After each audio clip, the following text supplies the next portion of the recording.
This video was made possible by Visible. Hey, what's up guys? Kevin the Tech Ninja here, and since the iPhone 12 came out, I've always had an iPhone in my pocket, whether it's the Pro Max, the Pro, or even the standard 12. After using these phones for a couple of months, I have a really good understanding of where these phones are gonna go this year in 2021. Now, right out the gate, I've said this before and I'll say it again, that I think the iPhone 12 is the best phone for most people. You know, over the past few years, the prices of phones have dramatically shot up and carriers stopped subsidizing prices. The phone manufacturers needed to provide a cheaper alternative. So now with major phone launches, we'll see 2 or 3 flavors of that very phone. In most of the time, the cheaper alternative is the best choice. There is a mini version of the iPhone 12, which actually is the cheapest, but due to the size, it wasn't something I was interested in. And also, if you take a look at the sales, people weren't interested in this either. Now, believe it or not, we're actually turning the corner and getting towards the midpoint to where we start talking about the next new iPhone. How does the iPhone currently stack up to phones on the market today and maybe phones that are coming out really soon? And was this update for the iPhone 12 enough to make it worth it, or should you still be waiting? The iPhone 12 has Apple's latest chip inside and also Apple's latest camera technology. Now, one thing missing on the iPhone 12 to the Pro counterpart is the 2x zoom. Although 2x zoom is handy for like trying to nail a shot of, for my example, like my kid running in the park, I like to do that little zoom shot. Beyond that, there isn't a huge need for 2x zoom for me.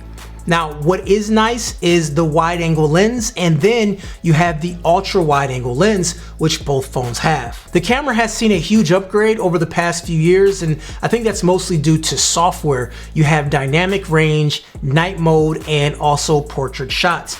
Those 3 modes are what I use the most, and those have seen some nice updates. The dynamic range on HDR shots specifically, you know, it takes the photos to a whole new level with that. Now outside, you can see it kick in the most, and you know, the brights are very bright and the colors are very accurate. If you're taking a picture like in shade, there is a big difference between the shade and also out of the shade, and it's not blown out. Looks really good.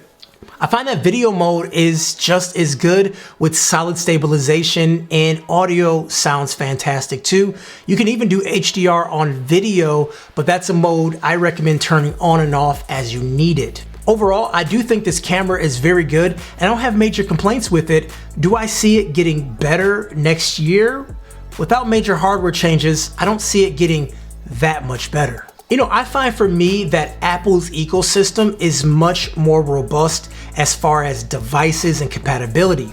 You know, you take a look at HomeKit and HealthKit and integration between third-party peripherals and apps, you know, that's the secret sauce for Apple. I always find Apple's offering to be the best. It's more polished and it plays nicer with all the stuff that it's compatible with, whereas Android is hit or miss. Now I'm gonna do a video talking about my HomeKit setup using an iPad mini, wall mounted, and some crazy automations. And you know, make sure you subscribe for that and ring the bell so you'll be notified when that video comes out. Let's take a quick break to hear a word from today's sponsor, Visible. Today, we're going to sign up using eSIM. If you have an iPhone for the past few years, you could take advantage of this. eSIM unlocks unlimited talk, data, text for as low as $25 a month, powered by Verizon, 5G included. And this is a great way to test out Visible's service without swapping your number. To get started, install the Visible app using my link down below and walk through the process. Once again, a big thanks to Visible for sponsoring this video. Now, I wouldn't say battery life is the best feature for the iPhone. You know, I find myself reaching for the charger towards the end of the day, and if it's a heavier day, I can kill it well before bed. I would love to see battery life to be better.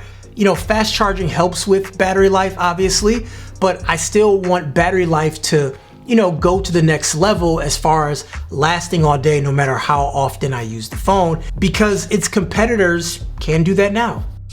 MagSafe was just announced and it's still in its infant stages. I don't recommend upgrading just for MagSafe, but so far I do like what I'm seeing with it. Apple's charger attaches to the back of the phone, and so does the wallet. First party accessories are pricey as expected, but nevertheless, they're pretty good. I'm sure in about a year or so, we'll see even better third party accessories to drive it home. But right now you're stuck with first party accessories that are overpriced and a couple third party accessories starting to slide in here a little bit. I will say apps on the iPhone are just made better, especially this year. It seems like apps have taken the next leap. You know, these apps just look really great. They interact with your phone great, and they really don't just rob your phone of its battery life, things that I've seen in the past. If you have Pro version, you do have LiDAR, and there's some applications that lets you dive into LiDAR to use augmented reality and a lot of cool stuff. I don't think augmented reality is mature enough yet to justify buying the Pro for it, but if you do have the Pro version, there's some fun apps you can dive into augmented reality.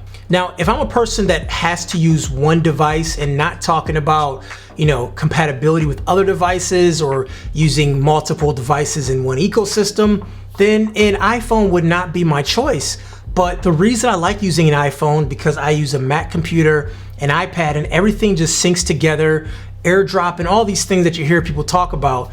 It's a real thing, and having all these devices together really just makes everything much more cohesive. Whereas you're on Android, you still kind of feel like you're on an island with your device.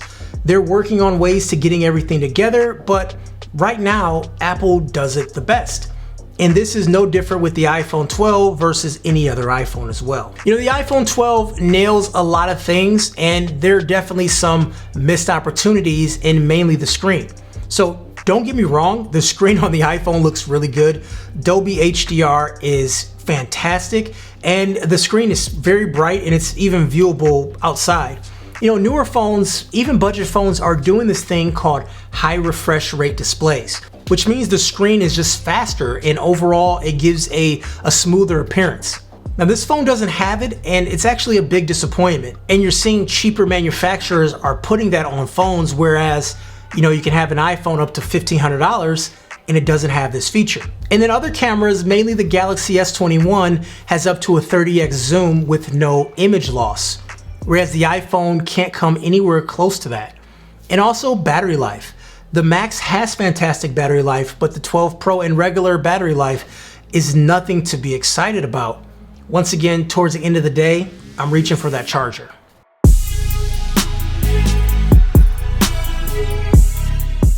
I think this was a great year for the iPhone. Anyone who says this iPhone was a disappointment are not really seeing the significance of this phone. It was a brand new body, HDR took a big step, Dolby Vision is really, really good.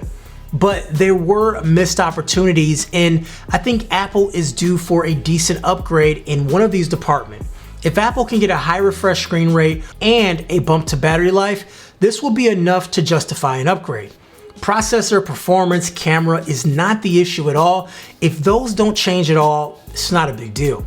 For 2021, the iPhone is still a great pickup, but if you have an iPhone 11, you should still be waiting to get something that is more compelling, as the iPhone 12 has a newer body style, and we know Apple doesn't bring everything out at once. There's so much new tech that's left on the table that Apple can easily implement into their next phone, and I'd hate for you to miss that. But those were my thoughts, those were my opinions.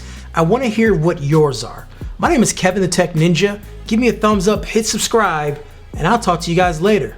Peace.